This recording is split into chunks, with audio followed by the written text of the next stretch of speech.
จุดสิ้นสุดของชีวิตเลยคือต้องตายจากกิเลสตัณหาต่างหากตายจากมดอุปทาน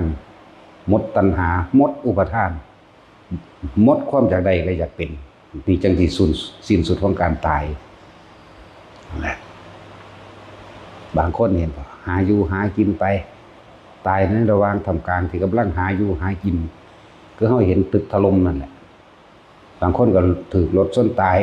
ยระหว่างเป็นเด็กนักเรียนเป็นผู้ใหญ่ทำงานตายอยู่ในระหว่างทำการตกน้ำหรือถูกยิงตายหรือถูกหลายๆอย่างขาดอาหาร